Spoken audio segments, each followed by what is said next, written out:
donc maintenant ça tourne. Bonjour Peter, nous sommes ici à Lyon pour l'événement Seiko Matsuri et j'ai eu la chance de pouvoir te rencontrer et donc si tu pouvais nous dire quelques mots sur ta carrière et sur là où tu es maintenant aujourd'hui avec par exemple The Naked Watchmaker, le fameux site internet. Donc voilà, je te donne la parole. Ok, donc très bref, j'avais commencé mon carrière maintenant il y a autour de 30 ans, en 1985. Et j'avais commencé à Londres, à Hackney College. Et ensuite, j'avais travaillé pour plusieurs boîtes, inclus un département de restauration. J'avais développé un département de restauration à Londres, à Piccadilly. Et en fait, c'était la racine de The Naked Watchmaker. Parce qu'à l'époque, quand j'avais développé ce département de restauration, j'avais commencé à photographier et partager ce que moi j'ai vu dans l'intérieur de le monde que les gens voient quasiment jamais. Les choses qui sont cassées dans le boîte, cassées dans le cadran, dans l'intérieur de le monde. Donc ça c'est un peu la naissance de The Naked Watchmaker. L'idée c'était très vieux. Par la suite, quand je suis quitté l'Angleterre, je suis allé en Suisse. J'avais travaillé pour Renault Papy, qui est aujourd'hui Audemars Piguet, un endroit qui développe et fabrique les montres compliquées, les répétitions, les grandes sonneries, les tourbillons. Après Renault Papy, je suis devenu indépendant. Et puis j'étais en Suisse, à bord de lac entre Genève et Lausanne. Et puis, j'ai commencé à développer une marque. En parallèle, j'avais développé les produits pour les autres gens. J'étais consultant, project manager.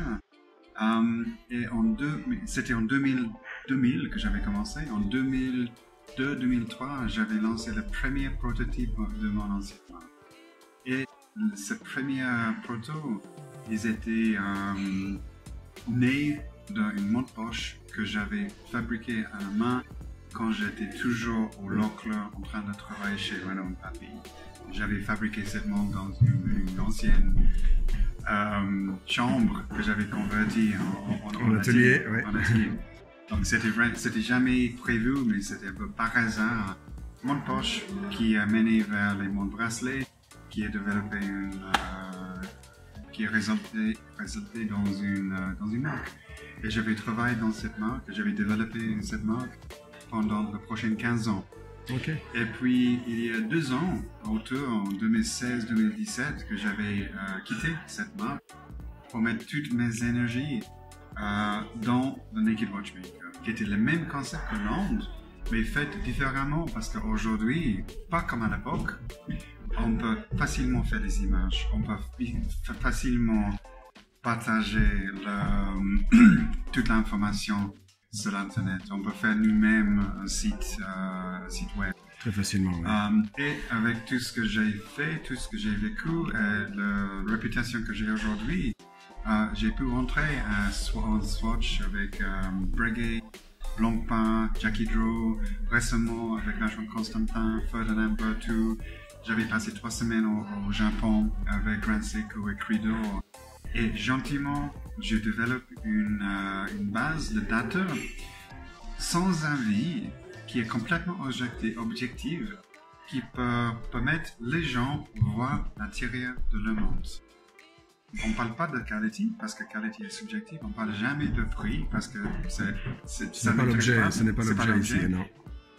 Mais si vous voulez voir comment un tourbillon fonctionne, comme une pièce simple fonctionne, automatique et manuelle, soit ancienne, vintage, moderne, une marque qui est très connue ou une marque qui est moins connue, gentiment, je suis en train de développer une base de data avec tout le contenu, les vidéos, les films, les explications écrites pour montrer les choses qui sont normalement jamais vues dans l'horlogerie. Et le but, c'est pour vraiment former, éduquer tout le monde, en fait. C'est les clients, mais c'est les vendeurs, c'est les distributeurs. C'est tout le monde qui sont des joueurs ou les acheteurs dans l'horlogerie, les passionnés pour expliquer vraiment qu'est-ce que c'est l'horlogerie. Et c'est des choses qui m'en passionnent. Très bien. Donc en fait, tu es en train de construire une nouvelle base de connaissances Tout à fait. en horlogerie. Qui n'a jamais existé, parce qu'elle n'a pas pu exister. Et si une marque va faire la même chose, c'est marketing. Ce sera subjectif. Ça sera oui, pas objectif. totalement. Et normalement, c'est complètement normal. Mais mon but, c'est pas pour donner une avis, c'est pour expliquer comment ça fonctionne. Et après, on a un élément qui va expliquer comment les choses sont faites, ce qui s'appelait making. Et l'année prochaine, nous allons lancer un glossaire qui va vraiment expliquer en détail avec les images qu'est-ce que c'est tous les éléments, qu'est-ce que c'est un retrograde, qu'est-ce que c'est un sonnery, qu'est-ce que c'est une répétition, qu'est-ce que c'est un tourbillon, un carousel. Illustré par des exemples concrets. Tout à fait. Voilà. Et aujourd'hui, avec les FHH, les PNR sont tous glossaires qui sont super, mais ils sont assez limités. Et c'est très technique. Et ce que je veux faire, c'est faire la même chose, mais dans une façon qui est plus visuelle, plus facile pour tout le monde comprendre. Parce que c'est tout en anglais, mais on sache qu'on a les gens de Chine, de Japon, d'Asie, de partout qui ne comprennent pas toujours la langue parfaitement. Donc il faut garder tout simple, mais suffisamment détaillé que les gens vont sortir avec leurs réponses à les questions qui sont posées. Très bien. Merci. Sauf si tu avais d'autres points à ajouter. Non, c'est ça. La seule chose à dire, c'est en même temps que j'avais lancé la Naked Watchmaker, j'avais lancé une petite marque qui s'appelait Stoic.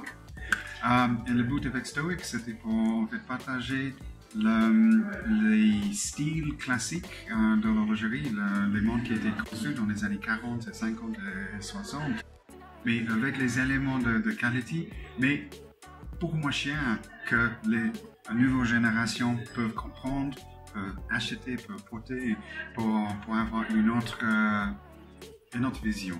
Okay. Parce qu'il y a tellement de jeunes aujourd'hui qui ne comprennent pas qu'est-ce que c'est. Et c'est la prochaine génération dans un sens que j'aimerais toucher avec The Naked Watchmaker et avec StoicWorld.com.